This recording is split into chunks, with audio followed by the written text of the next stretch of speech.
कि उन जख्मियों के लिए मरहम पट्टी का इंतजाम करो जो बार बार पुकारते कि राउल आलमीन तेरे वो मुसलमान बंदे कहां हैं और कब तेरी मदद हमारी तरफ आएगी।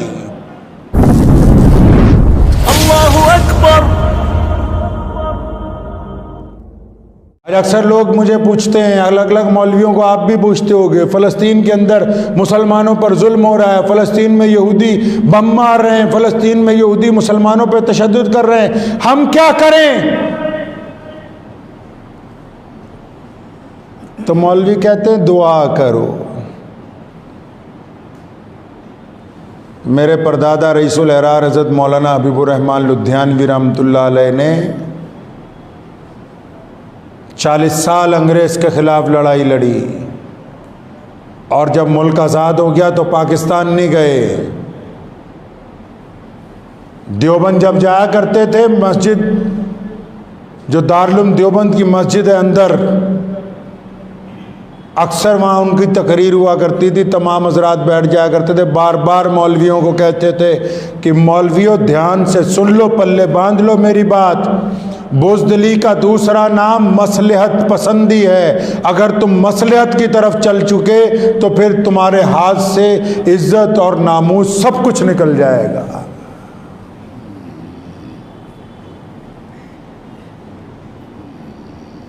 बैतुल मुकद्दस या बैतुल्ला या मस्जिद नबवी, क्या बैतुल्ला को हाथ लगाना बहुत बड़ी बात है?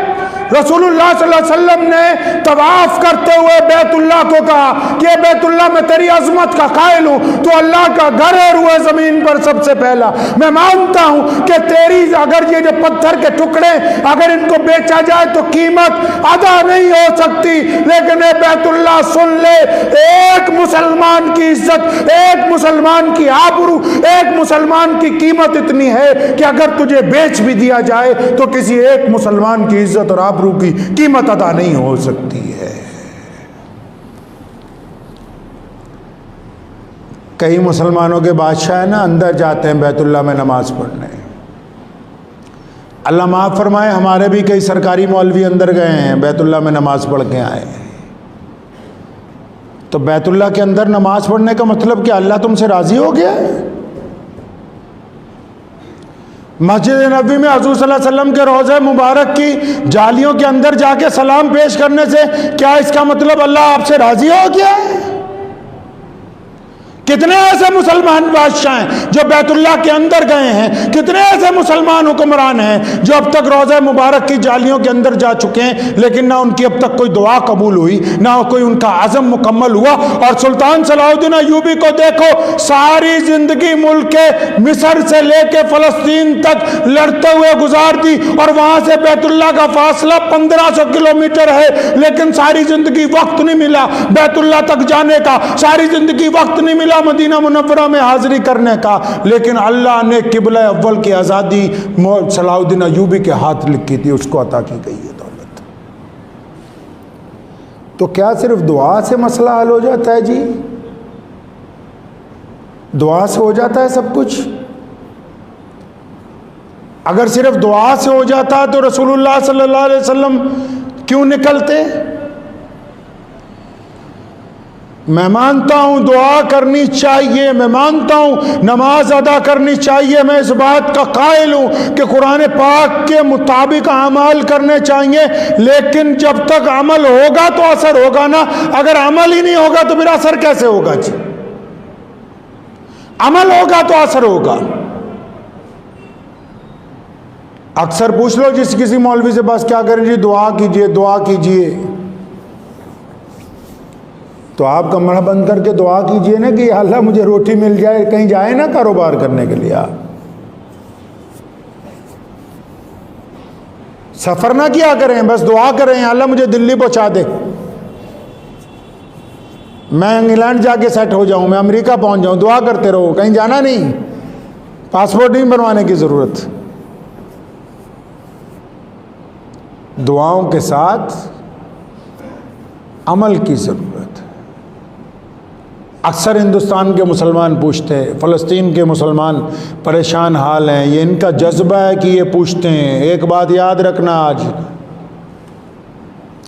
रूए ज़मीन पर सिर्फ मुसलमान वो हैं जिनके अज़ाइम के साथ अल्लाह की मदद है और ये कभी शिकस्त नहीं खाते। अगर कहीं ये देखो कि मुसलमानों को शिकस्त हुई है तो दो लोग उसके ज़िम्मेदार होंगे, एक मुसलमानों का लीडर, दूसरा मुसलमानों का मौलवी, तीसरा नहीं। लोग पूछते हैं फ़लस्तीन में ये कुछ हो रहा है, हमारे यहाँ दिल्ली में डड्डू ड्रामा कर रहे हैं कई मौलवी जी, प्रेस कॉन्फ्रेंस करेंगे। कई लोगों का फ़ोन आता है जुलूस निकालें।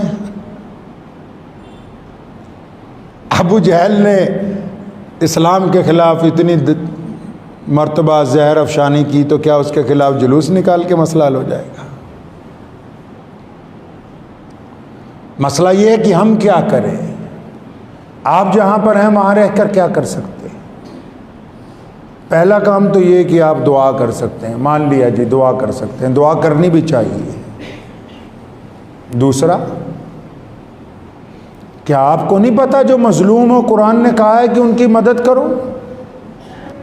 क्या तुम्हें नहीं पता कि फ़लस्तीन के जो मुसलमान हैं वो माशी तौर पर कमज़ोर हैं, इक़्तिसादी तौर पर कमज़ोर हैं? क्या तुम्हें इस बात की खबर नहीं है हिंदुस्तान के मौलवियों कि पूरी दुनिया के अलग अलग मुल्कों में मुसलमानों ने NGO बना के बेशुमार काफ़िले फ़लस्तीन भेजें, जो दवाइयाँ लेकर जा रहे हैं, जो कपड़े लेके जा रहे हैं, जो साजो सामान लेके जा रहे हैं, इसलिए कि उन ज़ख्मियों की मदद हो सके जो परेशान हाल हैं, जो गिरी हुई इमारतों को बनाने के लिए जा रहे हैं। क्या तुमने सिर्फ दुआ ही करनी है और कुछ नहीं करना है?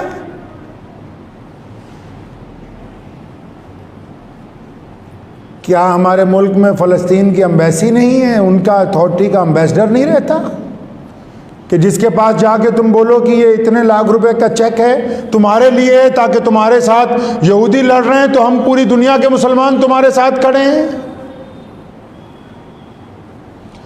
क्या ये मुमकिन नहीं है कि तुम ये कहो कि जिस दिन हम मक्के जाएंगे, मदीने जाएंगे तो हमारा ट्रिप एडवाइजर हमें तीसरी जगह बैतुल मुकद्दस लेके जाएगा?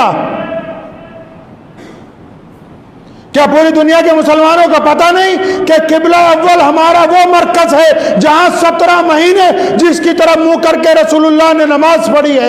ये वो बैतुल मुकद्दस है जहां रसूलुल्लाह ने अंबिया की इमामत की है। ये वो बैतुल मुकद्दस है जिसकी फतह के बाद सैयदना बिलाल ने सबसे पहले आज़ान दी है। ये वो बैतुल मुकद्दस है जिसके मेहराबों को सैयदना ज़िक्रिया ने अपनी तिलावत से मुनव्वर किया है। क्या तुम्हें ये पता नहीं कि अगर मक्के जाना है, मदीने जाना है तो तीसरा सफ़र बैतुल मुकद्दस का करना जरूरी है हमारे लिए? किसने रोका है? क्या पूरी दुनिया से लोग जाते नहीं हैं? तो हम क्यों नहीं जाते? बार बार पूछते हो क्या करना है, जाओ उन लोगों की मदद करो, जाके 500-500 रुपए मुसाफे में दे के पले पलाए मुल्लाओं की दुआएं लेने से बेहतर है कि उन जख्मियों के लिए मरहम पट्टी का इंतजाम करो जो बार बार पुकारते कि राउल आलमीन तेरे वो मुसलमान बंदे कहां हैं और कब तेरी मदद हमारी तरफ आएगी? कहो इनको जो तुम्हारा हज का वीजा लगाते हैं कि हम हज उस दिन करने जाएंगे जिस दिन हमारी एक फ्लाइट बैतुल मुकद्दस में उतरेगी साथ में।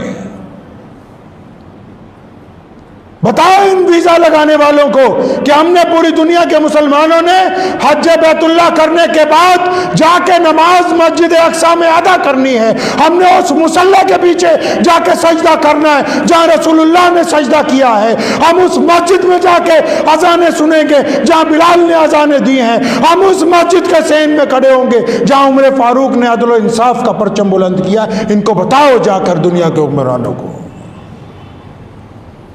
मैं मानता हूं कि हम लड़ने नहीं जा सकते, हम कोई फौजी मदद नहीं कर सकते, तो दो काम तो कर सकते हैं कि नहीं? उनकी इक्तिसादी मदद तो कर सकते हैं, फाइनेंशियली मदद तो कर सकते हैं।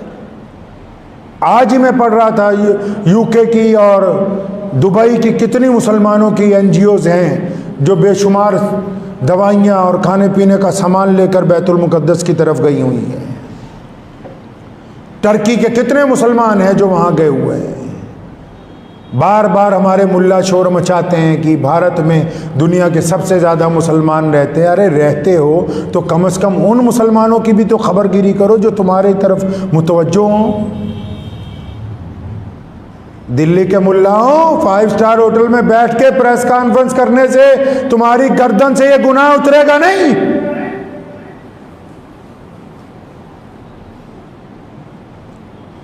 सिर्फ एक कागज का टुकड़ा अखबार को बेचकर बरी नहीं हो सकते हो।